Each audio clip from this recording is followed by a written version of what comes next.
Hallelujah, hallelujah, hallelujah, hallelujah. धन्यवाद हो पिता, धन्यवाद, धन्यवाद, धन्यवाद, धन्यवाद, धन्यवाद करते हैं पिता परमेश्वर आज के इस घड़ी के लिए पिता परमेश्वर कि आपने हमको ये फिर से मौका दिया कि हम आपके हुजूरी में आ सके पिता परमेश्वर।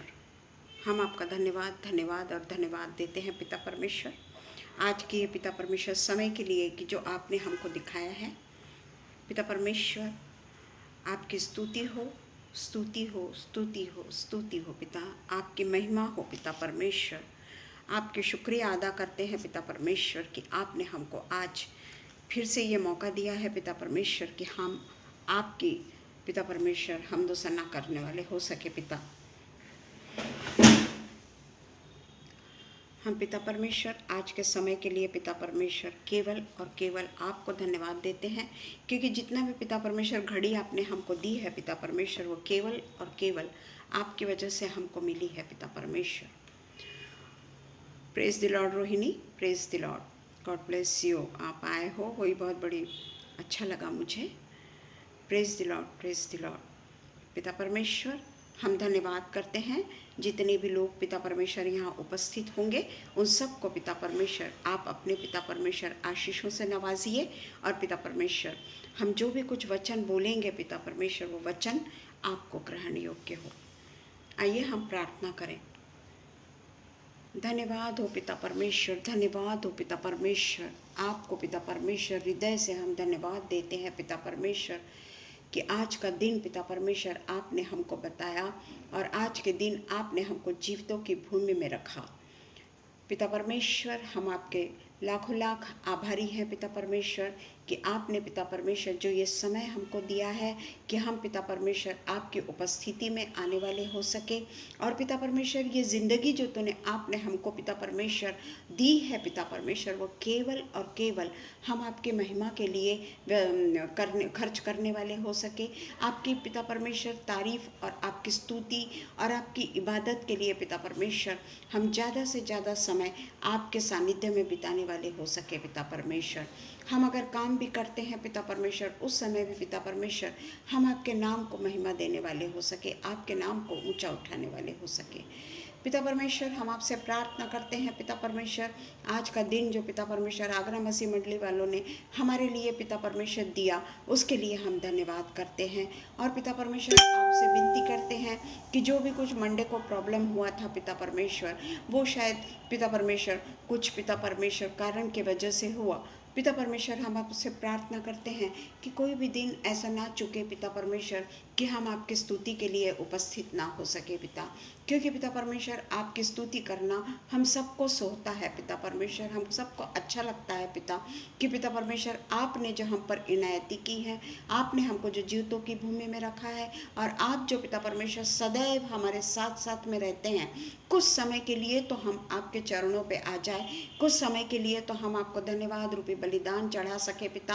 और इसलिए पिता परमेश्वर हम हर दिन का बड़े बेसब्री से इंतज़ार करते हैं कि कब हम परमेश्वर के चरणों में जाएं और परमेश्वर को स्तुति रूपी बलिदान हम चढ़ाने वाले हो सके। क्योंकि सब कुछ दिया हुआ हमारे पिता परमेश्वर का है, हम उसको क्या दे सकते हैं, हमें तो केवल उसको स्तुति रूपे बलिदान ही चढ़ाना है।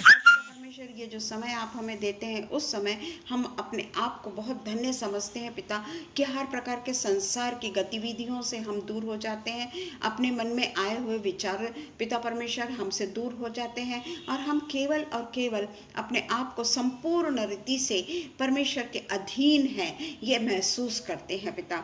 परमेश्वर हमारे मुंह का उपयोग करता है ये सब हम महसूस करते हैं पिता। और वो घड़ी का हमें हमेशा इंतज़ार रहता है कि हम कब परमेश्वर के चरणों में जाएं।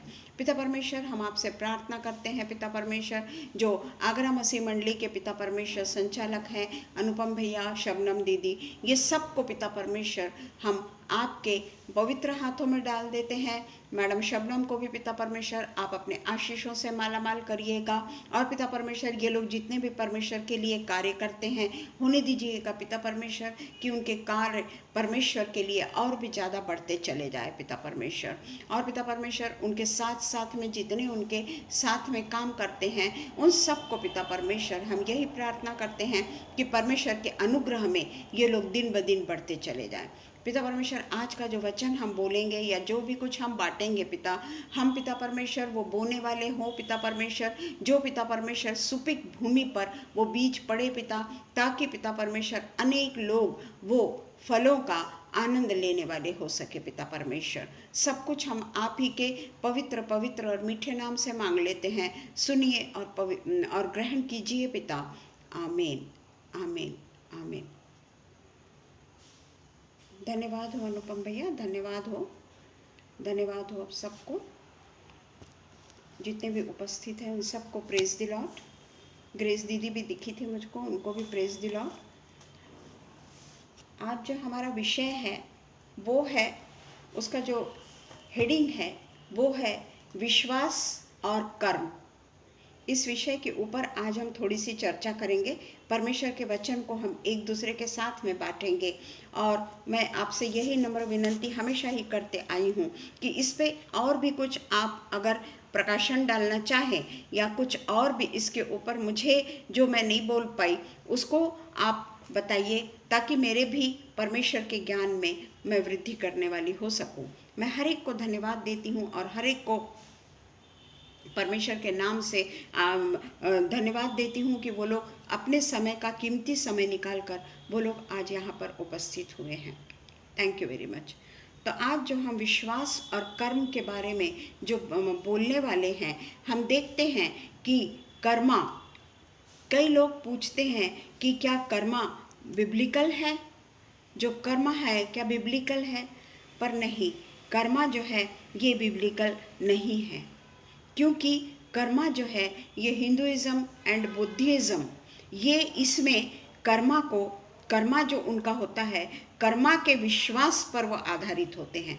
विश्वास उनका पहला नहीं होता, कर्म उनका पहले होता है, जिसको कर्मा कहा जाता है। वो उनके लिए पहला होता है कि जैसा तुम कर्म करोगे वैसा ही तुम फल पाओगे। ये उनका धार्मिक, उनका जो भी कुछ विश्वास है वो कर्मा पर आधारित है। उनका कहना है कि आपके कार्य, जो भी कुछ हम कार्य करते हैं इस जीवन में और बाद के जीवन में, जो आपके साथ होने वाला अच्छे और बुरे का निर्धारण कर्मा करता है। अगर हम कोई अच्छा काम आगे के जन्म में, अगला जन्म जो वो लोग मानते हैं उसके अनुसार अगर वो लोग इस जन्म में अच्छे कर्म करते हैं तो उसके अनुसार उनका अच्छा प्रतिफल या बुरा प्रतिफल उनको अगले जन्म में मिलता है, ऐसा उनका विश्वास है। जो कर्म है वो पुनर्जन्म से जुड़ा हुआ है। कर्म जो है वो पुनर्जन्म से जुड़ा हुआ है, जो कहता है कि आज जो आप करेंगे, जो भी कुछ आप करेंगे वह आपके अगले जीवन का निर्धारण करेगा कि आप कौन से योनि में जाओगे, या जो भी कुछ उनका है कल, जो भी कुछ उनकी विश्वास है, जो भी कुछ उनकी भावनाएं हैं, वो आज के कर्मों पर आधारित होती है, और उसी के द्वारा उनका अगला जन्म जो होता है उसका निश्चित वो आज के कर्म करते हैं, ऐसा उनका मानना है।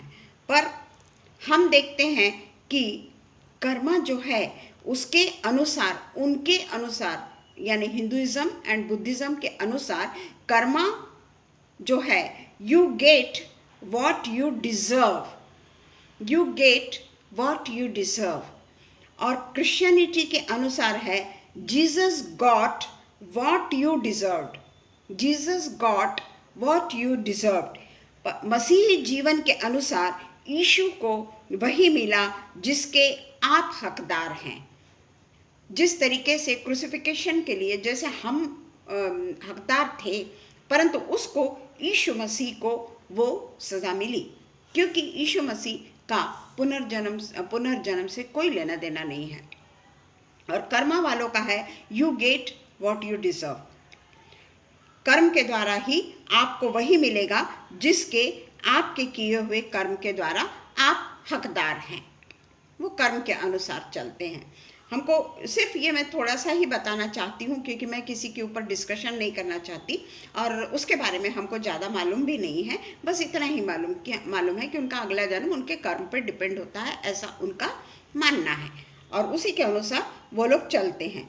पर हमको बाइबल ये बताती है कि हमने जो अपने जीवन में बोया है, अभी का जो जीवन हमने पाया है, एक ही जन्म, पुनर्जन्म का हमारे यहाँ पर कोई बाइबल कहीं पे भी पुनर्जन्म के बारे में नहीं लिखती। पुनरुत्थान है हमारा, पुनर्जन्म नहीं है।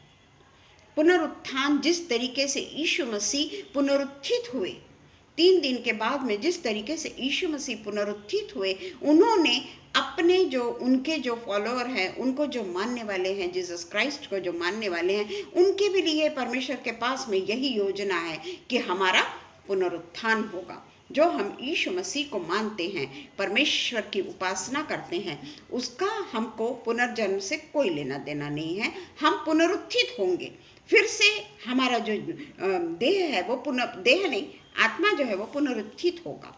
हम जो जाएंगे परमेश्वर के पास में, वो हमारी आत्मा परमेश्वर के पास में जाएगी, हम सदेह नहीं जाएंगे। तो ये हमारा पूरे तरीके से हमने जो कुछ बोया है इस जीवन में, जो हमको मनुष्य का जीवन मिला है, यहाँ अगर हम अच्छी चीज़ें बोते हैं तो निश्चित ही उसका प्रतिफल हम अच्छा ही पाएंगे, और अगर हम कुछ बुरा बोते हैं तो यही जन्म में या परमेश्वर के राज्य में अनंत जीवन या अनंत मृत्यु को हम पाएंगे। पर बोना कहाँ पर है हमको? इस जब हम मनुष्य जन्म में आए हैं, यहाँ जो हमने जो भी काम किया है उसके अनुसार ही परमेश्वर हमारा न्याय करेगा। ये तो बाइबल ही बताती है कि अपन जो भी कुछ यहाँ पर बोए हैं उसके अनुसार ही हमारा न्याय होने वाला है, और उसी के अनुसार हमको या तो अनंत जीवन मिलेगा या हम अनंत मृत्यु की ओर जाएंगे। अनंत मृत्यु या अनंत जीवन, यह हम सब अच्छे से जानते हैं, और इसलिए इस विषय पे हमको ज़्यादा बोलने की ज़रूरत नहीं है, क्योंकि परमेश्वर का वचन है, जैसा तुम बोओगे वैसा तुम काटोगे, है ना। तो इसलिए अभी हम देखते हैं गलातियों 6:7-10। धोखा न खाओ, परमेश्वर ठट्टों में नहीं उड़ाया जाता। धोखा न खाओ, परमेश्वर ठट्टों में नहीं उड़ाया जाता। जब हमको परमेश्वर के राज्य के लिए बीज बोना है, उसका हम बड़े बेसब्री से इंतज़ार करते हैं कि क्योंकि हम बहुत खुश हो जाते हैं कि आज हम परमेश्वर के वचनों से कुछ बातचीत करेंगे, एक दूसरे के साथ में हम अपने वचनों को बांटेंगे, और उससे हमारी भी परमेश्वर हमसे तो खुश होगा ही होगा, परंतु जिस भूमि में हम बोएंगे, यानी हृदय, जिन के हृदय में ये बीज को बोया जाएगा, वो हृदय सुपिक है। क्यों? क्योंकि वो अपने सारे काम को छोड़कर, अपने सारे बिजी शेड्यूल को छोड़कर वे परमेश्वर के वचन को सुनने के लिए यहाँ पर उपस्थित है। हर कोई परमेश्वर के वचन को सुनने के लिए ललायित नहीं होता। उनके बिजी शेड्यूल होते हैं, कई ऐसे काम होते हैं जो उनको करना ही करना होता है, वो बात और है। परंतु अपने दैनंदिनी जीवन को जो थोड़ा सा रेस्ट का समय होता है, उसको हम अपने शरीर को तकलीफ देकर, जब हम परमेश्वर के बीज को जब हम देखते हैं कि वो सुपिक ज़मीन पे गिरा है, तो वो 100% वचन का जो बीज बोया गया है 100% फल लाता है वो। और वो जो फल है, वो फल दूसरों के लिए भी फलदायी होता है। बहुतायत के साथ में हम वो बोने का काम करते हैं, और बोने के बाद में परमेश्वर ही उसकी निगरानी करता है कि किस तरीके से उसको फसल आएगी। बहुतायत से फल आएगा, या वो सूख जाएगा, या वो जल जाएगा, या वो पूरे तरीके से मर जाएगा। हमने देखा है कौन सी ज़मीन पे जिस तरीके से बोया जाता है, कौन सी ज़मीन पर वृक्ष ज़्यादा फलता है। ये हमने देखा है, हमने पढ़ा भी है परमेश्वर के वचन में। तो इसलिए 7 to 10 कहता है धोखा ना खाओ, परमेश्वर ठट्टों में नहीं उड़ाया जाता। जो भी कुछ उसका वचन है ना, वो ठट्टों में नहीं उड़ाया जाता, वो परमेश्वर का वचन है जो देहधारी हुआ, वचन जो देहधारी हुआ, और वचन के द्वारा ही आज हम जीवित हैं, और वचन के द्वारा ही हमारा अनंत जीवन में प्रवेश निश्चित है।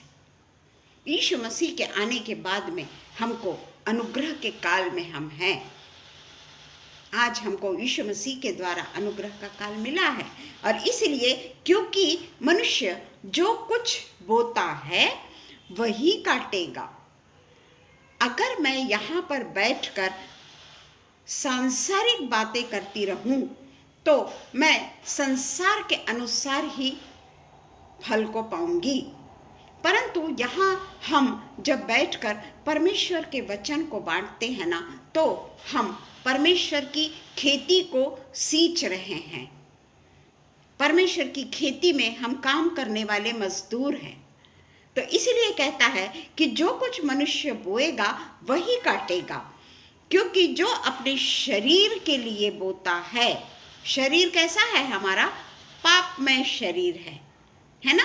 तो हम जो शरीर के लिए पापमय स्वभाव के अनुसार अगर हम बोएंगे, किसी के प्रति अगर हमारे मन में नफरत है, किसी के प्रति हमारे मन में अगर रिवेंज है, किसी के प्रति अगर हमारे मन में गलत बात है, तो वो हो गया पापमय स्वभाव।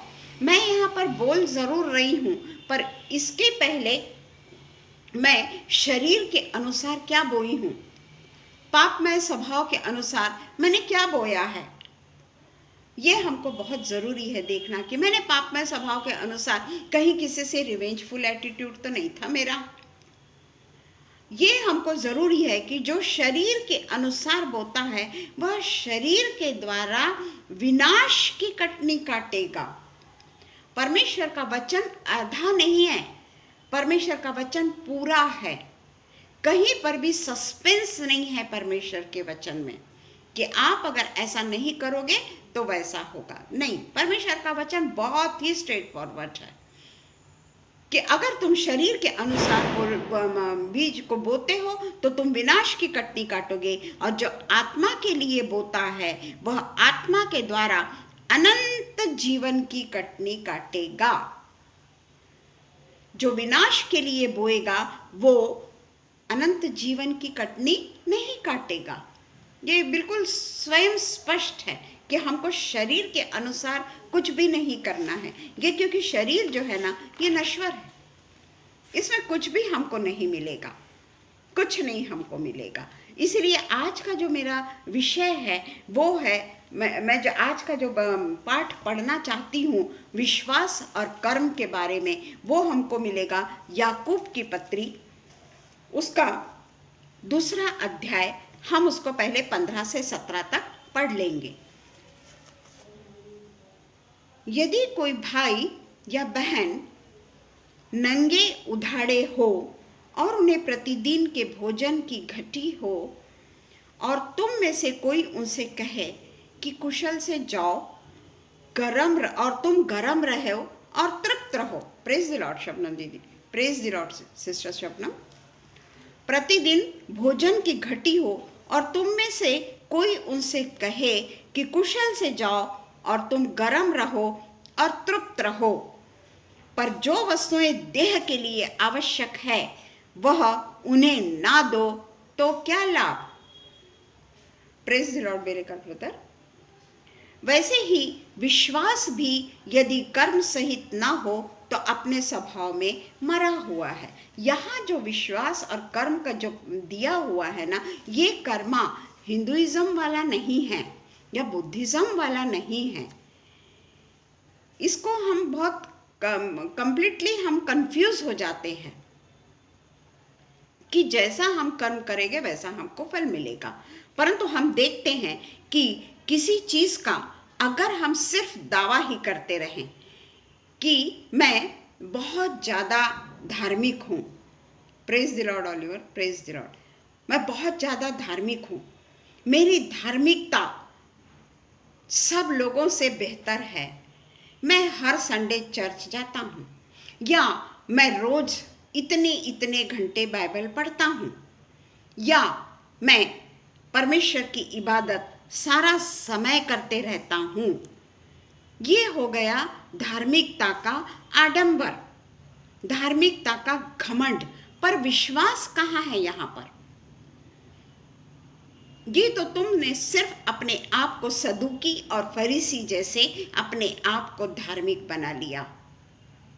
जिस तरीके से फरीसी ने प्रार्थना की उस तरीके से हम हो गए, क्योंकि हमने किया क्या किया? हमने सिर्फ धार्मिकता का घमंड किया। हमने सिर्फ ये बताया कि मैं कितनी धार्मिक, मैं क्या नहीं करती। पर हम देखते हैं कि जब यीशु मसीह ने जो उदाहरण दिया कि वहां से लेवी भी चला गया, जो भी कोई धर्म के लोग थे वहां से निकल के चले गए, और वो आदमी वहां पर बुरे तरीके से जख्मी हो गया था, डाकुओं ने उसको मार के वहां पे छोड़ दिया था। ये लोग दोनों धार्मिकता के लीडर, धर्म के पंडित, जैसे मैं बोल रही हूँ, और उसके पहले ही अगर मुझे कोई ऐसा अवसर मिला है कि मैं किसी की सेवा कर सकूं, वो कर्म नहीं बोल रही हूं मैं, ये हमको करना ही है। कर्म करेंगे तो अगला जन्म हमको अच्छा मिलेगा, वो नहीं, ये हमारी ड्यूटी है। ये हमको परमेश्वर ने जिस तरीके से यीशु मसीह को अपने हमारे लिए इस दुनिया में भेजा, क्योंकि हमारा उद्धार असंभव था, तो क्या सिर्फ ये दिखाने के लिए भेजा क्या कि हम धार्मिकता का ढोंग करें? और विश्वास नाम मात्र का भी नहीं कि मैं धार्मिकता को पहन लेता हूं, और उसके बाद में जिस तरीके से फरीसी ने जो सामरिया व्यक्ति ने, सामरी पुरुष ने जो काम किया, वो तो बेचारा धर्मी नहीं था, उसको तो हर चीज से धुतकारा जाता था, उनके तो छांव भी नहीं पड़ने देते थे लोग। परंतु उसने परमेश्वर ने बताई हुई सेवा को महत्व दिया। यीशु मसीह ने जिस तरीके से बताया कि किस तरीके से हमको अपने जीवन में काम करना है, किस तरीके से हम परमेश्वर के विश्वास में केवल बने न रहे, उसके अनुग्रह के काल में जब हम हैं तो विश्वास और अनुग्रह मिलकर हमारे मन में वो दया की भावना भरता है। दया की भावना बोलो या सेवा की भावना बोलो, क्योंकि पहले के ज़माने में नर्सेस केवल क्रिश्चियन हुआ करती थी। फ्लोरेंस नाइटिंगेल का नाम हमने सुना है। वो एक विश्वासी स्त्री तो थी, पर उसके अनुग्रह के कारण, प्रेम के कारण जो भी कुछ उसने सेवा की, वो फ्लोरेंस नाइटिंगेल करके जानी गई। तो अगर हमारे पास में केवल मैं कितना अच्छा बोलती, मैं कितना अच्छा बोलती, उससे अच्छा बोलती, इससे अच्छा बोलती, तो मैं अपना प्रतिफल पा चुकी, क्योंकि मेरे पास में विश्वास नहीं है। मैं धार्मिकता का आडंबर पहन के बैठी हूं यहां पर। ये मतलब है 14 का जो हमने अभी जो पढ़ा। तो इसीलिए कहते हैं कि हम वचनों को फॉलो करते रहते हैं। केवल वचनों को ही अगर हम फॉलो करते रहे, वचन और वचन, हाँ परमेश्वर का वचन ये बोल रहा है कि कोई उधाड़े हो तो ऐसा करना वैसा करना, पर क्या विश्वास से मैंने उसको पढ़ा है? क्या मैंने इसलिए पढ़ा है कि केवल मैं धार्मिकता का ढोंग करूं? अगर वो मनुष्य की सेवा अगर मुझको करना है तो मैं ये देखूं कि 10 लोग पहले जम तो जाएं, ताकि जो काम मैं कर रही हूं वो 10 लोग देख तो सकें। तो क्या वो मेरी सेवा ग्रहण योग्य है? क्योंकि मैंने मेरी नुमाइश की। अगर मैं परमेश्वर पर विश्वास करती हूं और मुझे मालूम है कि आज मैं अनुग्रह के काल में हूं, तो मैं फुकट में अनुग्रह के काल में नहीं हूं। मुझे उसके अनुसार परमेश्वर की सेवा को, परमेश्वर को अपने द्वारा मुझको प्रकट करना है कि मैं कौन हूं, मेरे में और लोगों में क्या अंतर है, ये हमको प्रकट करना है परमेश्वर के इसमें कि हम हैं कौन। भाई हम हैं कौन, ऐसे ही नहीं होता। परमेश्वर को प्रकट करना इतना आसान नहीं है। जिस तरीके से मत्ती का 5:23 हम पढ़ते हैं, मत्ती 5:23,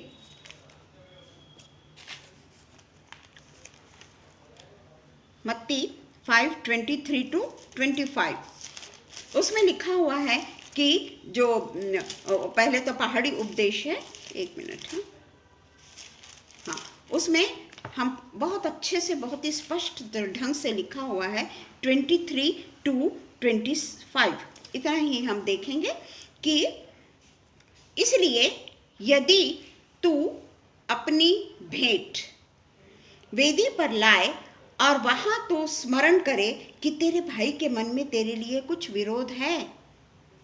भाई यानी मेरा सगा भाई नहीं, हम सब एक दूसरे के भाई बहन हैं। परमेश्वर में हम सब एक दूसरे के भाई बहन हैं। तो अगर हमारे मन में किसी के लिए विरोध है तो अपनी भेंट वहीं वेदी के सामने छोड़ दे। कौन कह रहा है ये? यीशु मसीह कह रहे हैं।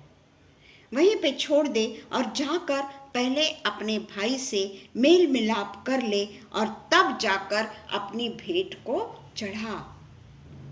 अगर मैं कपटी मन से परमेश्वर के पास में अगर मेरी पूरी संपत्ति भी लेकर चली गई ना, इस वचन के अनुसार अगर मैं अपनी पूरी संपत्ति भी लेकर चली गई ना, परंतु मेरे मन में अगर किसी के प्रति बैर है, किसी के प्रति क्रोध है या किसी के प्रति कपट है, तो वो भेंट इसके अनुसार, वचन के अनुसार ग्रहण नहीं की जाएगी।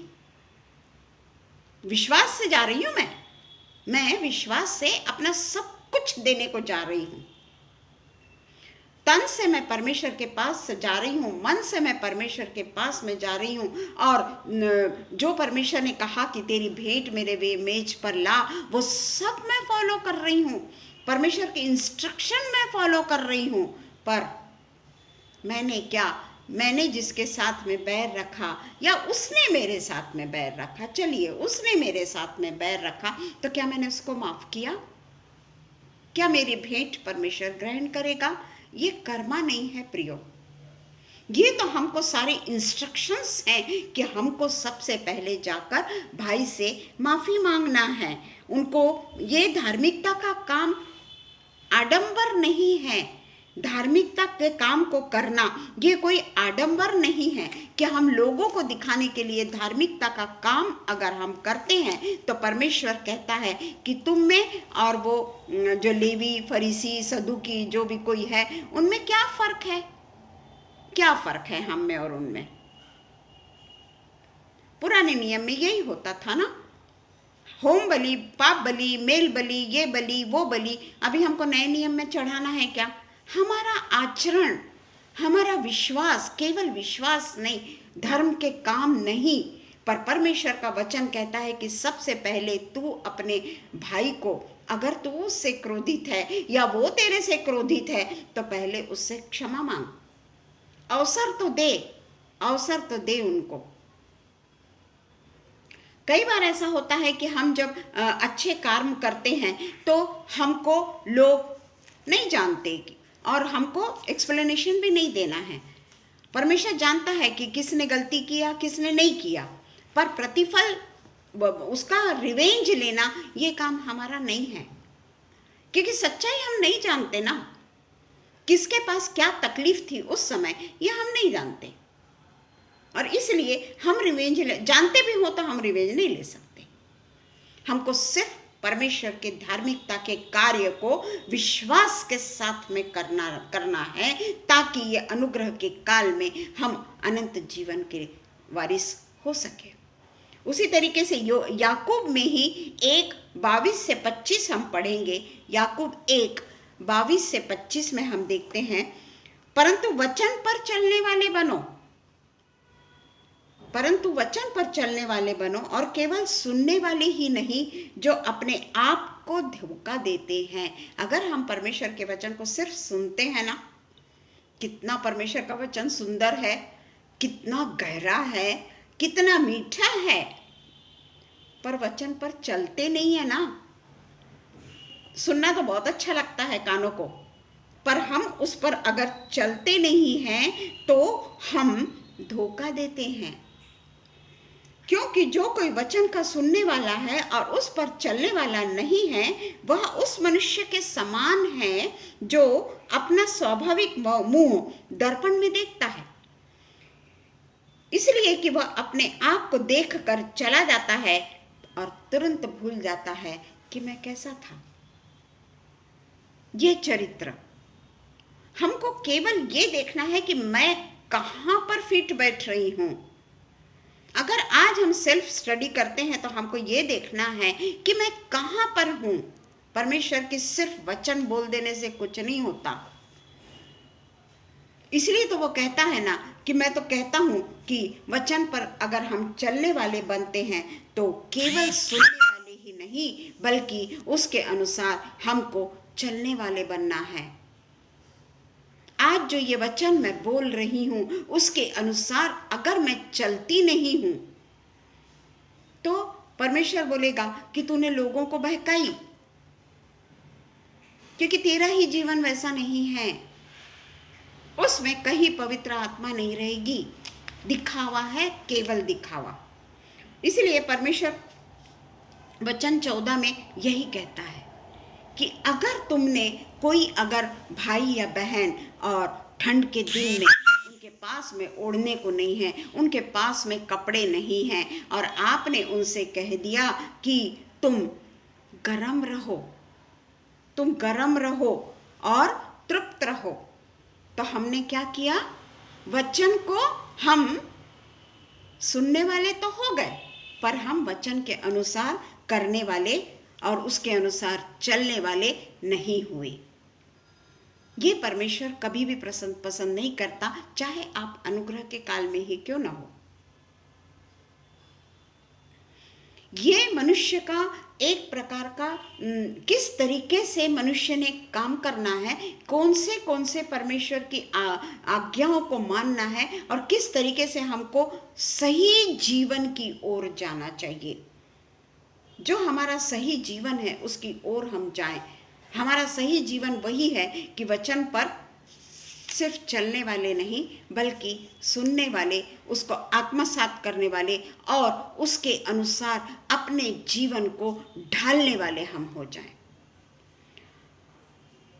मसीह विश्वास करने से हमारे जीवन की राह बदल जाती है। हम जब देखते हैं कि जब हम मसीह के वचनों पर विश्वास करते हैं ना और उसके अनुसार जब हम चलना चाहते हैं, उसके अनुसार हम सीखना चाहते हैं और धीरे धीरे अपने जीवन को जब हम परिवर्तित करते हैं, अपनी राहों को बदल जाती है। परमेश्वर के वचन के कारण हम अपनी राहों को भी बदल देते हैं और इसी कारण हमारा जो व्यक्तिमत्व है, पुरानी पर्सनैलिटी नहीं, हमने जब परमेश्वर को ग्रहण किया तब से हमारी पर्सनैलिटी और हमारे अच्छे कार्य, लोगों के प्रति हमारे मन में दीनता, लोगों के प्रति हमारे मन में नम्रता, ये नहीं कि मैं अपने काम दिखाने के लिए करूं, मेरे साथ में मैं फोटोग्राफर लेकर जाऊं और अनाथों के पास में जाकर मैं थैली भर भर के पुराने कपड़े दूं जो मैं नहीं पहनती और फोटो भी खिंचवा लूं, उसकी नुमाइश भी कर लूं मैं। क्या ऐसी सेवा परमेश्वर को पसंद है? कभी नहीं। वो ऐसी सेवा को कभी नहीं बर्दाश्त करता। पर जब हम परमेश्वर के राह पे चलते हैं, हमारा जीवन ही बदल जाता है, हमारी पर्सनैलिटी बदल जाती है, हमारी आदतें बदल जाती है, हमारा सेल्फिशनेस चेंज हो जाता है। हम सेल्फिश नहीं रहते उस समय, दूसरों की बातों को हम नहीं सुनते, क्योंकि उसमें कितनी सच्चाई है ये हम नहीं जानते। मनुष्य की आदत होती है कि उसमें कुछ तो भी मिलाकर वो दूसरे को वो बात बताता है, और जो व्यक्ति सुनता है वो बात को, वो सिर्फ सुनने वाला है, वो ये नहीं देखता कि वो सच बोल रहा है या झूठ बोल रहा है। इसलिए हमको अपने अच्छे कार्यों को करने के लिए हमेशा हमको तत्पर रहना है। अच्छे कार्य करने के लिए हमको तत्पर रहना, चाहे हमको उसमें कितनी भी तकलीफ क्यों ना हो। बहुत तकलीफों से जाना पड़ता है हमको। जब हमारे यहाँ कोई बड़ा कार्यक्रम होता है, किसी बड़े व्यक्ति का अगर हमारे यहाँ पे बर्थडे है या कुछ भी सेलिब्रेशन है, वेडिंग एनिवर्सरी है, जो भी कुछ है, हम उसके लिए बहुत महंगा गिफ्ट लेके जाते हैं। क्योंकि स्टेटस, भाई स्टेटस, हमारे से अच्छा भी लोग दे देंगे, परंतु हमको भी तो उसके तुलना में ही हमको चलना पड़ेगा कि नहीं। What about our Jesus Christ? कहाँ हम उसकी तुलना में बैठते हैं? क्या कभी हमने सोचा कि यीशु मसीह का जीवन क्या था? क्या कभी हमने सोचा यीशु मसीह का कार्य क्या था? क्या हमने कभी सोचा कि वो परमेश्वर के ऊपर कितना निर्भर था? अपने पिता की आज्ञाओं का वो उल्लंघन नहीं करता था। अनेक तकलीफों से गुजरा, अनेक कष्टों से गुजरा, पर उसने क्या परमेश्वर के मार्ग को बदला? क्या परमेश्वर ने जिस तरीके से, क्या वो मनुष्यत्व में आ गया? नहीं। तो आज हमारा भी जो जीवन है वो अच्छे कार्यों को करने के लिए तत्पर रहना है, दिखावटीपना नहीं, दिखावटीपना नहीं। याकूब ये नहीं कहता कि उद्धार के लिए विश्वास आवश्यक नहीं, ऐसा नहीं कहता है वो याकूब कि तुम कर्म करो तुम्हारा उद्धार हो जाएगा, या तुम कर्म करो विश्वास करो तुम्हारा उद्धार हो जाएगा। ये तो अनुग्रह का काल है, और अनुग्रह के काल में हमको यीशु मसीह ने जो जो कार्य किया, यीशु मसीह कितने लोगों को उसने मरते हुओं को उसने जिलाया, अंधों को आंखें दी, बहरों को कान दिए, गरीबों के साथ में खाया पिया उठा बैठा। हमने नहीं देखा कि कोई अमीर के घर में वो जाकर आराम कर रहा है। पर हमको भी यही आवश्यक है कि उद्धार पाने के लिए हमको अपने कार्यों में पूरे तरीके से दिखावा नहीं करना है। ऐसी परमेश्वर की सेवा करनी है जो परमेश्वर को मन भावती है, जो परमेश्वर को पसंद है। लोगों को दिखाने के लिए हमको कोई कार्य नहीं करना है। अपनी फोटो खिंचाने के लिए हमको कार्य नहीं करना है। हमारा टीवी पे कुछ आ जाए उसके लिए हमको कार्य नहीं करना है। अगर मैं समझ जाओ आज इतनी बातें आप लोगों के सामने कर रही हूँ, आपको क्या मालूम कि मेरा जीवन क्या है, पर आप लोगों के सामने मेरी छवि यही जाएगी कि ये व्यक्ति बहुत ज़्यादा परोपकारी होगी, बहुत ज़्यादा परमेश्वर के वचन पे मजबूत होगी, है ना। तो मैं अपनी खोटी झूठी तस्वीर आपके सामने पेश करूंगी। अगर मैं ऐसा नहीं कर रही हूं तो मैं अपनी झूठी छवि आपके सामने दिखा रही हूं, जिसका प्रतिफल मैं पाऊंगी, क्योंकि मैंने आप सबको धोखा दिया, आप सबको मैंने बेवकूफ बनाया परमेश्वर के वचन से। इसीलिए वचन 15 और 16, याकूब 2 का 15 और 16 जो कहता है वो यही कहता है कि वो नंगे हैं, उधड़े हैं, जो गरीब हैं, जिनको खाने को नहीं मिला है, और हम उससे कहते हैं कि खा पी तृप्त हो और सो जा। उसके पास तो खाना ही नहीं है, तो हमने उसको क्या कह दिया ऐसा। तो इसलिए परमेश्वर का वचन याकूब का 2 और 15 और 16 में जो कहता है वो महत्वपूर्ण है, क्योंकि हमारा कर्म बुद्धिज्म और हिंदुइज्म में नहीं आधारित है। हम तो विश्वास, अनुग्रह और अच्छे कार्य को मानते हैं। जो कार्य में हमको कुछ नहीं मिले, वो कार्य करने से हमको पैसा ना मिले, हम उसको अपनी जीविका का साधन ना बना ले, उसको हम अपने पॉपुलैरिटी का रास्ता ना बना ले। मेरे को इलेक्शन लड़ना है, पॉपुलर होना है, मेरे को बहुत ज़्यादा मत मिलना चाहिए, बहुत ज़्यादा वोट मिलना चाहिए करके मैं ऐसा ऐसा ऐसा ऐसा करूं। नहीं, वो तुमने विश्वास से नहीं किया, वो तुम्हारा सोंग है, वो तुम्हारा दिखावा है, वो तुम्हारा ढोंग है। हम जब देखते हैं कि यीशु मसीह के साथ रहते हुए उसके जो चेले थे, हमने देखा यीशु मसीह के साथ में जब 12 चेले रहते थे, उनका बहुत विश्वास दिखाते थे वो यीशु मसीह पे कि तेरे सिवा हमारा है ही नहीं कोई। पर एक बार बाइबल में ही हम पढ़ते हैं कि उसकी माँ आ गई और कहती है कि तू मेरे पुत्र को कहाँ बैठाएगा, दाहिने बाएं कहाँ बैठाएगा। ये उनकी इच्छा थी। यीशु मसीह के सच्चे चेले वो नहीं थे, वो कुछ चाहते थे। उसकी माता कहती है। उसके बाद में हम देखते हैं कि कई बार यीशु मसीह जब पहाड़ों पर प्रार्थना करने को जाता था, उस समय उसके चेले सो जाते थे। यीशु मसीह ने अनेक आश्चर्यजनक कार्य उनकी आंखों के सामने किए। हमने यीशु मसीह को नहीं देखा, उन्होंने यीशु मसीह के साथ में अपने जीवन को बिताया है। 3.5 साल तक वो यीशु मसीह के साथ में रहे, विश्वास करते थे यीशु मसीह पे। यीशु मसीह के लिए कहते हैं कि हम अपने प्राण को भी दे देंगे। पर गेत्सेमनी बाग में जो हुआ यह हम सब जानते हैं कि कोई कुछ देर के लिए भी नहीं जाग सका। यीशु मसीह के साथ में यीशु मसीह कहता है कि मैं बहुत व्याकुल हूं, मेरा प्राण निकला जा रहा है, तुम लोग मेरे लिए प्रार्थना करो। पर वे प्रार्थना भी ना कर सके। उसके बाद में इसका छोटे में ही हम बोलेंगे, उसके बाद में, क्योंकि हम सब कुछ जानते हैं कि किस किस तरीके से चेले जो अपने आप को परमेश्वर के चेले कहते थे, जो परमेश्वर के शिष्य कहलाते थे, उसमें से यहूदा इस्करियोती को जाने दीजिए। 11 चेलों ने क्या किया? यहूदा इस्करियोती ने तो अपना अंत ही कर दिया, उसका तो सब कुछ खत्म हो गया। पर 11 चेलों ने उस समय क्या किया? मैं उस समय की बात कर रही हूँ जब यीशु मसीह का क्रूसिफिक्शन हुआ, यीशु मसीह का पुनरुत्थान हुआ, यीशु मसीह 40 दिन तक उनके साथ रहा। तब तक चेलों ने क्या किया? बंद कमरे में छुप के बैठे रहे रोमन्स लोगों से डर के। जबकि उसी यीशु मसीह के साथ में वो 3.5 साल तक रहे। यीशु मसीह ने वही चेलों को प्रचार करने को भेजा और वो खुशी खुशी वापस भी आए। और उनकी खुशी को देखकर यीशु मसीह ने फिर और भी ज्यादा चेलों को प्रचार करने के लिए भेजा।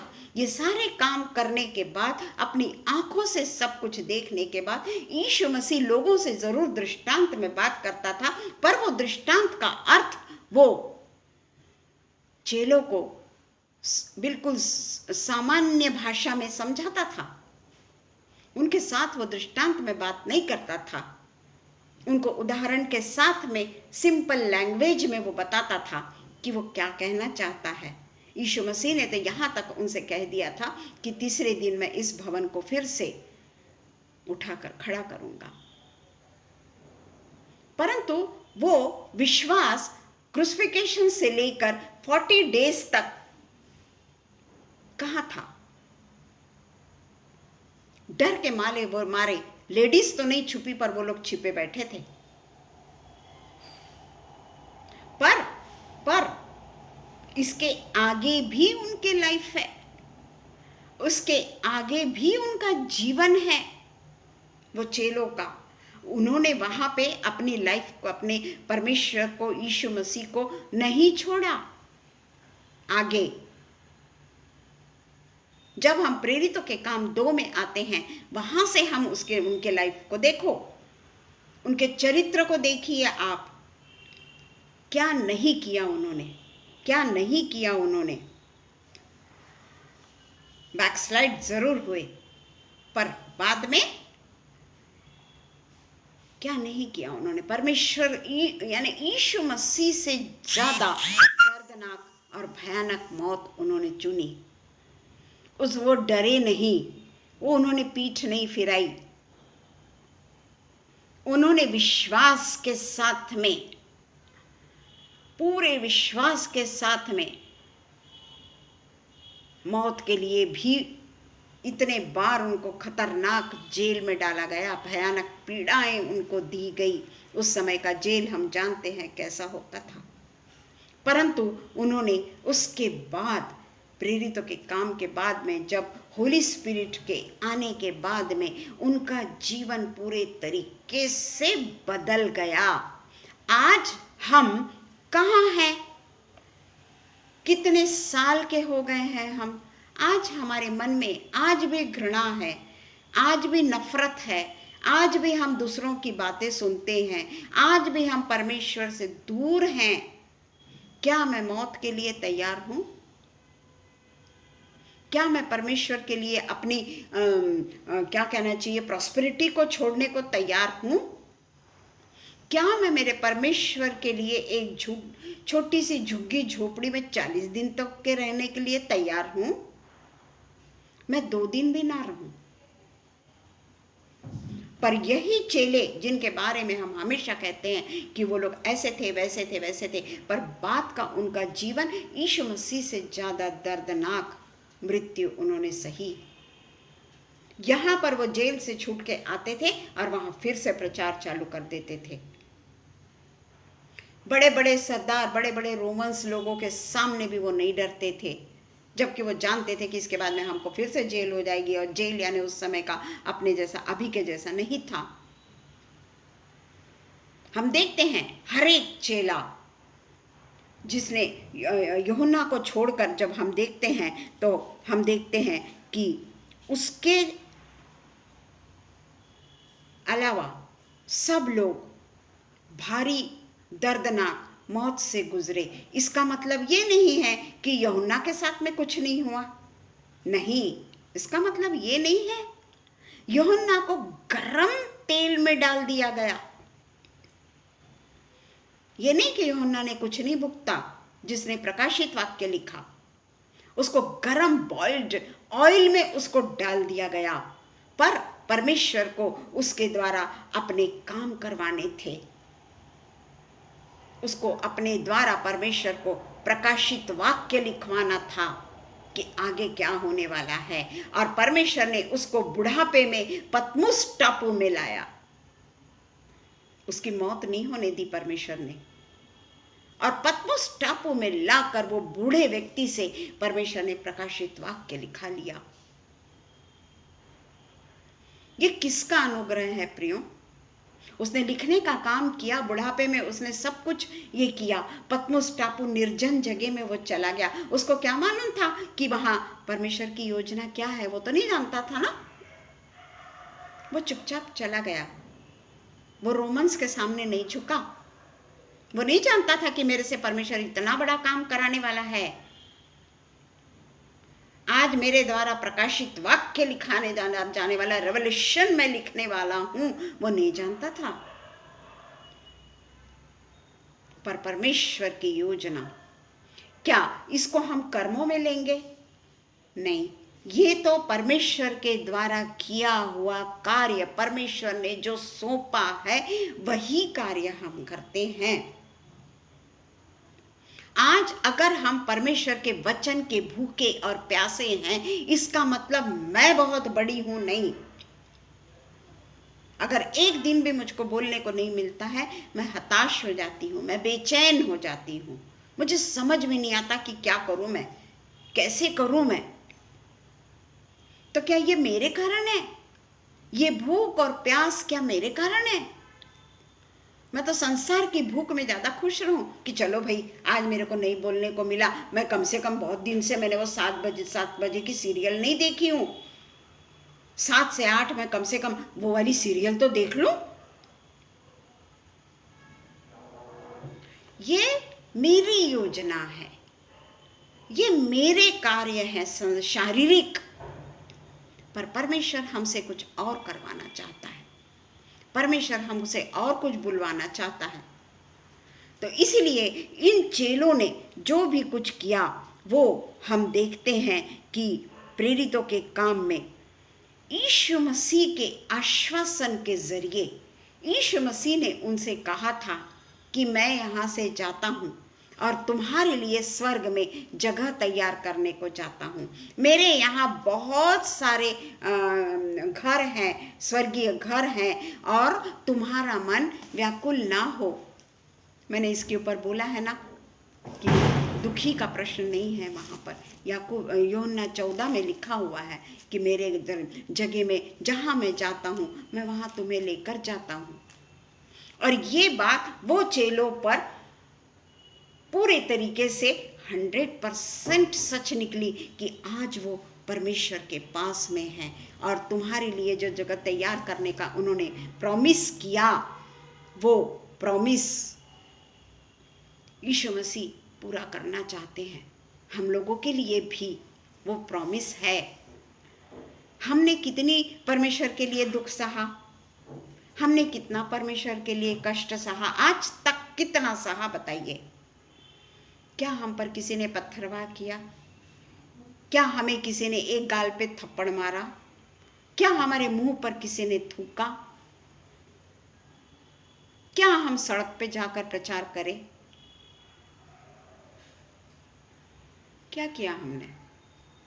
क्या है? विश्वास, विश्वास, विश्वास। अनुग्रह, अनुग्रह, अनुग्रह है, अनुग्रह है, अनुग्रह है। क्या परमेश्वर सिर्फ यही बातें करता? अनुग्रह के काल में तो इतना 12 चेलों ने इतना अन्याय को सहा, इतने अन्याय को सहा। अनुग्रह का काल तो तब भी था, पर वो करे ना उन्होंने काम। उसके बाद में हम पौलुस को लेने, पौलुस तो कलीसिया को सताने वाला था, पौलुस तो कलीसिया को पूरे तरीके से बर्बाद करने वाला था। क्रिश्चियन लोगों से वो बहुत चिढ़ता था और उसको ये एक प्रकार की धुन लगी रहती थी कि मैं यीशु मसीह के लोगों को किस तरीके से मैं बर्बाद करूं, किस तरीके से मैं उनको खत्म कर डालूं। और उसके लिए वो रास्ता देखते रहता था और वो लेकर रोमन्स के पास में जाता था कि इनको मारना, उनको मारना, उनको मारना। और रोमन से इजाज़त लेकर खुशी खुशी आकर उसने स्तिफनुस का क्या किया ये हम जानते हैं अच्छे तरीके से। किस तरीके से स्तिफनुस को उसने मार डाला। बहुत सताता था कलीसिया के लोगों को, पर उसका हश्र क्या हुआ? क्या हुआ उसका हश्र? हम देखते हैं कि उसको भी उल्टा टांग कर उसकी गर्दन छांट दी गई। होश में रहते हैं भाई ये लोग।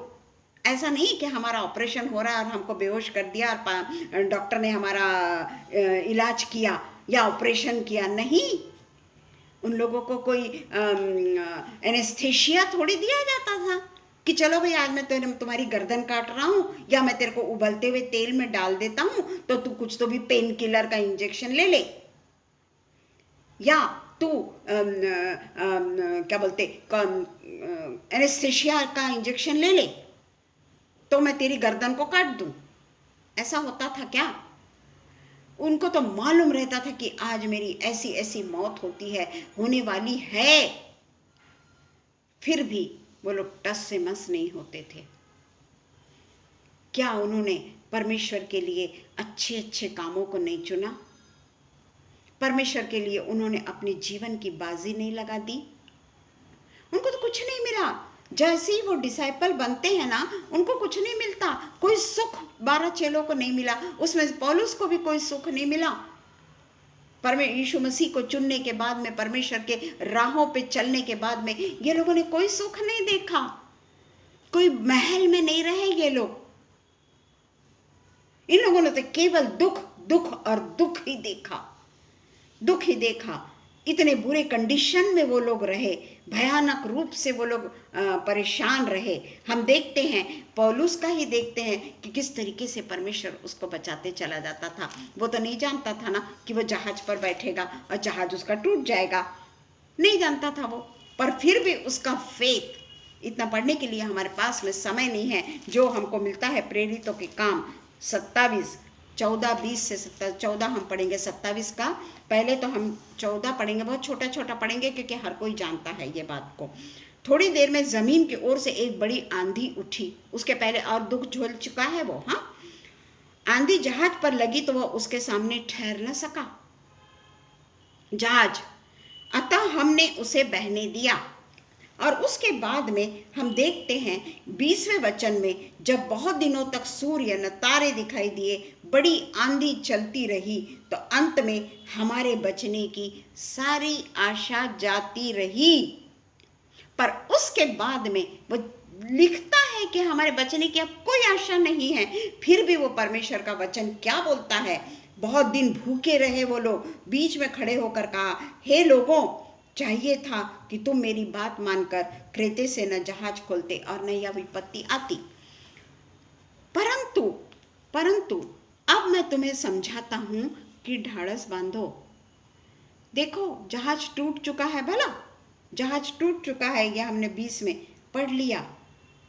सूर्य नहीं, जहाज नहीं टूटा। वो देखते हैं कि आंधी कुछ रुकने का नाम नहीं ले रही है। 20 दिन हो चुके हैं आंधी टूटने का, बाद में ये है वो जहाज का। परंतु अब मैं तुमसे कहता हूं कि मैं केवल प्राण की हानि न होगी, पर केवल जहाज की।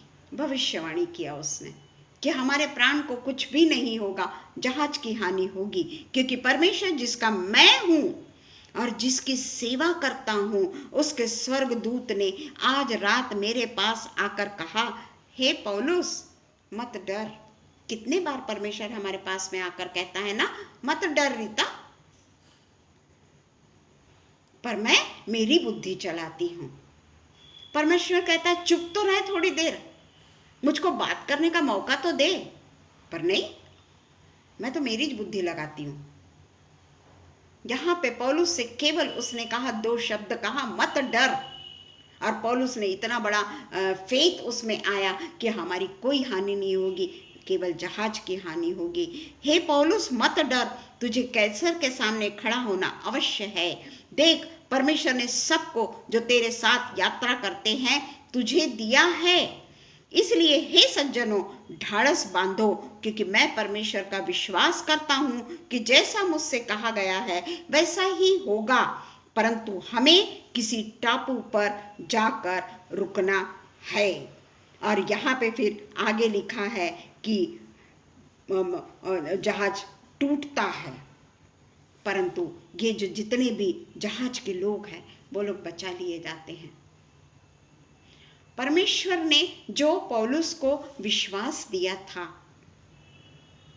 क्या वो विश्वास में ही जीवित रहा? मैं बहुत विश्वासी, देखो मैं परमेश्वर का प्रचार करता हूं, देखो मैं तुम लोगों को बचा लूंगा। नहीं, वो उन लोगों के साथ में मुसीबत की घड़ी में सदा उनके साथ में रहा। अलग होकर वो केवल भाषण नहीं देता रहा जो आज हम करते हैं, वो उनके मुसीबतों में उनके साथ साथ में रहा। राजा अग्रिप्पा के भी सामने वो, हमारे पास में समय नहीं है, प्रेरितों के काम 12 से 26 तक हम बिल्कुल पढ़ लें कि अग्रिप्पा के साथ में वो किस तरीके से परमेश्वर का ढाढ़स लेकर राजा के सामने कैसे बोलता है। राजा के सामने वो बोलता है और उसका सिर्फ एक ही वचन हम पढ़ेंगे, 26 का 29वां वचन हम पढ़ेंगे, सिर्फ 29 हम पढ़ेंगे। पौलुस ने कहा, परमेश्वर से मेरी प्रार्थना है कि क्या थोड़े में क्या बहुत में केवल तू ही नहीं परंतु जितने लोग आज मेरी सुनते हैं, इन बंधनों को छोड़ वे मेरे सामने हो जाएं। और उसके बाद में राजा अपने हाकिमों से पूछ के सब चर्चा करता है और कहता है कि हम इसमें कोई भी दोष नहीं पाते, और उसको छोड़ देता है। क्यों? क्योंकि पौलुस ने अपने विश्वास का और शुरू से लेके आखिरी तक की बातें बताई कि किस तरीके से यीशु मसीह ने उसको चुना, वो सब उसने उन लोगों को बताया। तो क्या उसको मौत के घाट पे उतार दिया गया क्या? आज हम डरते हैं यीशु मसीह की बात बताने में, अपने आप को क्रिश्चियन बताने को डरते हैं कि कहीं हमारे साथ में अन्याय न हो, कहीं हमको लोगों के सामने हमको मारा पीटा न जाए। पर पौलुस ने ऐसा काम नहीं किया। पौलुस ने नहीं, किसी भी चेलों ने किसी के सामने अपने घुटने नहीं टेके। स्तिफनुस के बारे में भी हमने देखा, इसमें लूका 13:6 से 8 लिखा हुआ है, पढ़ लेंगे हम। लूका 13:6 से 8।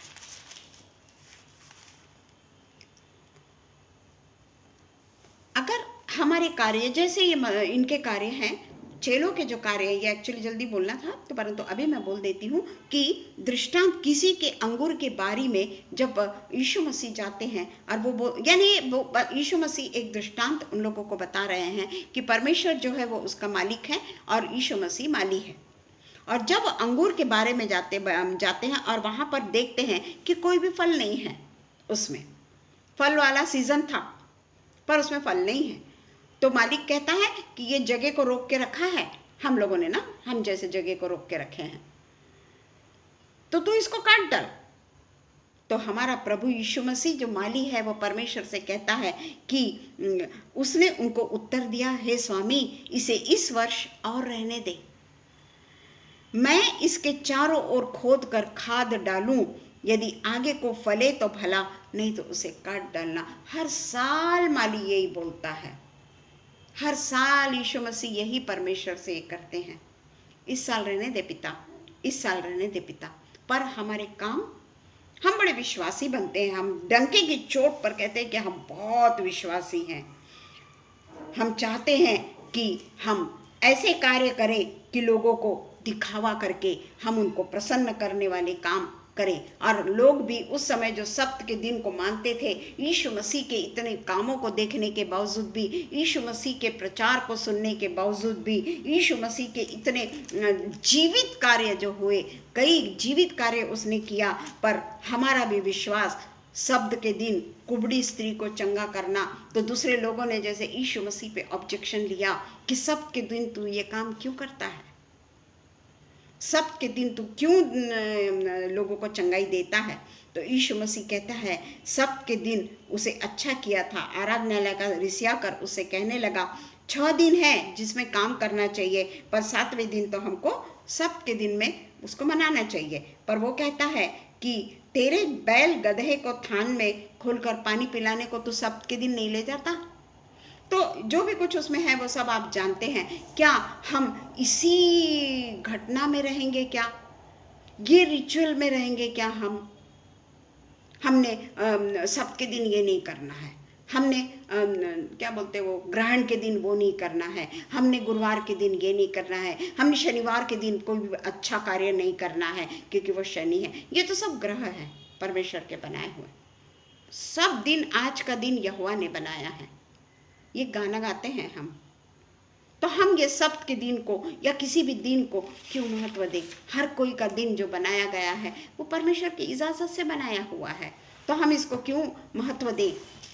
और परंतु हम यही बातों को ज़्यादा महत्व देते हैं। उसी तरीके से हम देखते हैं कि हम जो कार्य नहीं करते, यीशु मसीह कहेगा कि मैं तुम्हें नहीं पहचानता। मत्ती 25:37-40 में लिखा हुआ है कि जब मैं भूखा था तुमने मुझको खाना नहीं खिलाया, प्यासा था पानी नहीं पिलाया, परदेसी था तुमने मुझको ठहरने के लिए स्थान नहीं दिया, कपड़े नहीं पहनाया, और बीमार था बंदीगृह में था तुम मुझसे मिलने नहीं आए। हम उससे कहेंगे कि हमने ऐसा कब किया पिता? वो कहेगा कि तुमने जो भी कार्य इन छोटे से छोटे लोगों के लिए किया है, बड़े से बड़े लोगों का नाम नहीं है यहाँ पर, कहीं नहीं लिखा है बड़े से बड़े लोगों के साथ में किया, वो तुमने मेरे लिए किया, ऐसा नहीं लिखा है। उसमें स्पष्ट लिखा है कि तुमने जो मेरे इन छोटे से छोटे भाइयों में से किसी एक के साथ किया, वो मेरे साथ किया। क्या करते हैं हम इसमें से? जो भी इसमें लिखा है हम खुद इसको पढ़ें और सोचें कि हमने किसको खाना खिलाया। कोई भूखा है हमने खाली खाना खिला दिया, प्यासा है अपना पानी पिला दिया। मैं उसको पानी भी पिलाऊंगी ना तो नल का पिलाऊंगी, मेरे वाटर बैग का नहीं पिलाऊंगी मैं उसको। जो वाटर बैग में हम फिल्टर वाला पानी लेके जाते हैं ना, वो नहीं पिलाऊंगी। मेरे डब्बे का खाना मैं उसको नहीं दूंगी। बस ये 2 रोटी बची हुई है मेरी, जो मैं नहीं खाती ना, वो मैं उसको दे दूंगी। ये धार्मिकता के काम नहीं है, ये आडंबर है, ये विश्वास नहीं है। परमेश्वर ने जब इतने सारे लोगों को खाना खिलाया तो सिर्फ स्वर्ग पे हाथ रखा और वो 5 रोटी और 2 मछली से कितने लोगों को परमेश्वर ने ताजा भोजन दिया, ताजा भोजन दिया।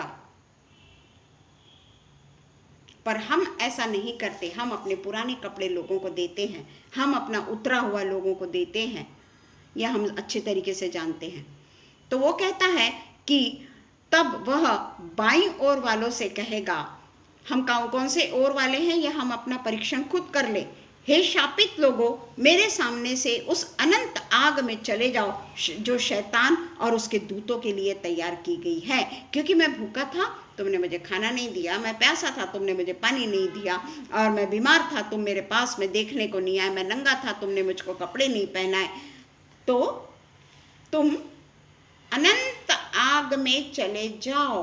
अनुग्रह नहीं है, नहीं लिखा है कि मैं अनुग्रह से तुमको बचाऊंगा। अनंत आग में चले जाओ। अगर हम काम नहीं करते हैं अच्छा, केवल विश्वास को लेकर, विश्वास की गठरी बांधकर अगर हम पकड़ के हैं, मैं बड़ा विश्वासी, मैं बड़ा धार्मिक, मैं मेरे धार्मिक कार्य कितने बड़े बड़े, तो हमारा हश्र बाईं ओर रहने वालों जैसा है। ये मैं वही बता रही हूं कि जो याकूब ने विश्वास और कर्म के बारे में कहा है। कर्म यानी वो वाला कर्म नहीं जो दूसरे लोग मानते हैं, ये हमको ऐसे कार्य करने के लिए परमेश्वर ने कहा है, और परमेश्वर का बाइबल भरा पड़ा है ऐसे काम करने के लिए, जो हमको जो चेतावनी देते रहता है कि तू आज भी सुधर जा, तू आज भी सुधर जा। और इसलिए आगे कहता है 44 में, तब वे उत्तर देंगे, हे प्रभु, हमने कब भूखा देखा, ये सब हमने जेनब, मैं तुमसे सच सच कहता हूँ, परमेश्वर यीशु मसीह कहते हैं, मैं तुमसे सच सच कहता हूँ कि तुमने जो इन छोटे से छोटों में से, वही ऊपर में जो लिखा है, किसी एक के साथ नहीं किया, वह मेरे साथ भी नहीं किया।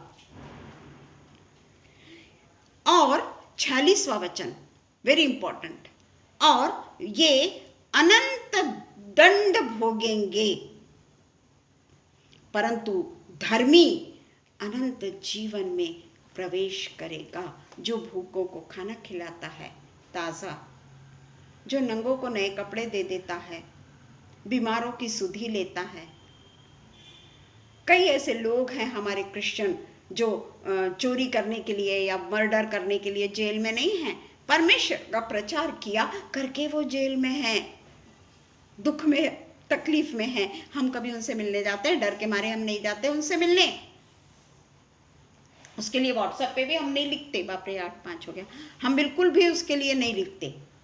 तो इसीलिए हम अभी यही बंद करूंगी मैं कि प्रार्थना करके भी अगर हम दिन भर प्रार्थना करते रहें, दिन भर हम अच्छे भी काम करते रहें, पर हमारे ओठ अगर अशुद्ध है, हमारे हाथ अगर अशुद्ध है, हमारे पांव अगर अशुद्ध है, जो ऐसे लोगों के पास में नहीं जाते जिन्हें हमारी ज़रूरत है, ऐसे लोगों के पास में जाते हैं जिनका घर भरा पूरा है। हमने अपना प्रतिफल पा चुका। विश्वास, सिर्फ विश्वास कोई काम का नहीं। हम अनुग्रह के काल में रहते, हम अनुग्रह के काल में रहते, पर यीशु मसीह ने खुद कहा कि तुमको ये काम करना है, तुम अगर ये काम नहीं करे तो तुम आग की झील में झोंक दिए जाओगे, अनंत काल का दंड पाओगे।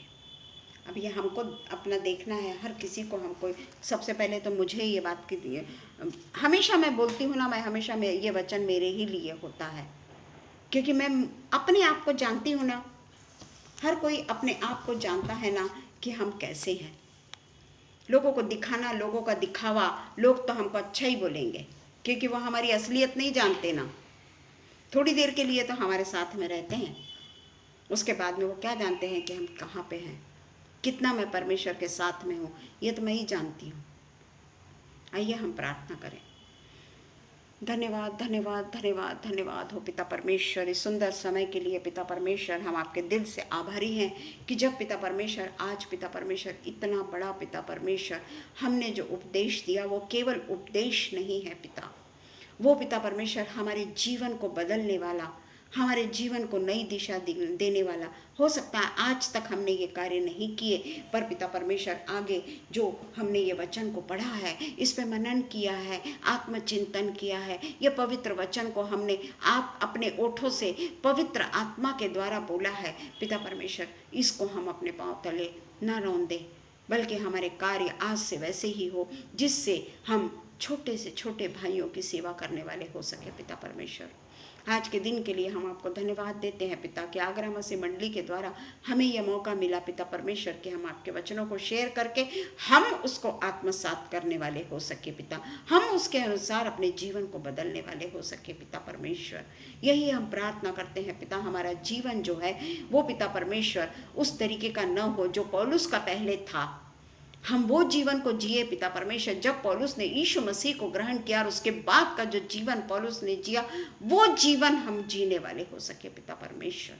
हम आपसे पिता परमेश्वर पवित्र आत्मा के लिए प्रार्थना करते हैं, वो पवित्र आत्मा सदैव हमारे साथ में रहे कि हम कोई गलत कार्य न करने पाए। हम पिता परमेश्वर सिस्टर शबनम और ब्रदर अनुपम भैया के लिए हम प्रार्थना करते हैं, इनको पिता परमेश्वर आप अपनी आशीषों से जो नवाजते हैं उसके लिए पिता परमेश्वर हम आपका धन्यवाद देते हैं। और पिता परमेश्वर इनके जीवन में और भी पिता परमेश्वर ऐसे फल लगे जो परमेश्वर को नहीं जानते। पिता परमेश्वर सारी बातों के लिए हम आपको धन्यवाद देते हैं। प्रार्थना हमारे उद्धारक यीशु मसीह के नाम से मांग लेते हैं, सुनिए और कबूल करिए। आमीन पिता, आमीन। धन्यवाद हो सबका, जितने भी यहाँ पर उपस्थित हैं और जो ऑफलाइन बाद में सुनेंगे उन सबको मैं यीशु मसीह के नाम से प्रार्थना करती हूँ कि हर कोई परमेश्वर की आशीषों को पाकर परमेश्वर के राज्य में प्रवेश करने वाला हो सके। आमीन। Praise the Lord.